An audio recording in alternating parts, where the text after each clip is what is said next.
வந்து ஏகே படத்துக்கு வந்தோம். நீங்க இந்த படம் எப்படி இருக்குன்னு நாங்க ஃப்ரெண்ட்ஸ் நாங்களே சும்மா ரிவ்யூ சொல்றோம். நல்லா இருக்கான்னு பார்த்து சொல்லுங்க.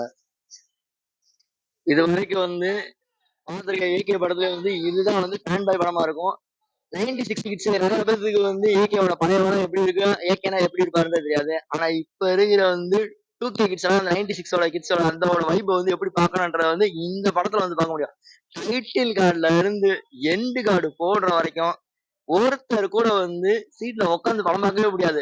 எனி டைம் வந்து வைப் ஆகிக்கிட்டே தான் இருக்கும். ஒரு சீன் முடியும் அடுத்த சீன் வரக்குள்ள ஒரு வைப். இந்த மாதிரி நிறைய வந்து ஒரு வைப் சீன்லாம் இருக்கு. சில விஷயத்த வந்து சொல்லி வந்து நான் வந்து எதுவுமே ஸ்பாயில் பண்ண விரும்பல. உள்ள வந்து எல்லாரும் வந்து தயவு செஞ்சு தியேட்டர்ல வந்து படத்தை பாருங்க. நல்லா வந்து ஃபன் பண்ணுங்க. லாஸ்டா இருக்கு படம். ஏகே இப்படி பார்க்க முடியுமான்னு ஆச்சரியப்பட்ட பல பேருக்கு வந்து ஏகே சம்பவம் பண்ணியிருக்காப்ல. அதனால ஆதிக்கண்ணனுக்கு ரொம்ப நன்றி. அதே மாதிரி வந்து ஜி பிரகாஷ், டார்கி என்ன சாங்லாம் வேற லெவல்ல இருக்கு படத்துல வந்து. நீங்க ஆனா வந்து உள்ள வந்து பார்த்தாதான் தெரியும். நானு என்னோட நண்பர்கள்லாம் வந்தோம். சும்மா சொல்லக்கூடாது. ஒருத்தருக்கெல்லாம் தொண்டையே இல்ல. கத்தி கத்தி இப்பதான் வெளில வந்து ஒண்ணும் முடியல. ரிவ்யூ கொடுக்கறதில்ல. ரிவ்யூவே வேணாம். படமே ரிவ்யூ தான். லீனா அமர்குளம் இப்படி இருக்கிற தலையை வந்து இந்த படத்துல 2K கிட்ஸ் வேண்டி ஆதிக் ரவிச்சந்தர் டைரக்டர் வந்து கொடுத்துருக்காரு. மியூசிக்ல வந்து ஜி பிரகாஷ் மிரட்டிட்டாரு. அதே மாதிரி ஸ்டண்ட் பயங்கரமா இருக்கு. ஒவ்வொரு சீனும் சீட்ல உட்கார முடியாது.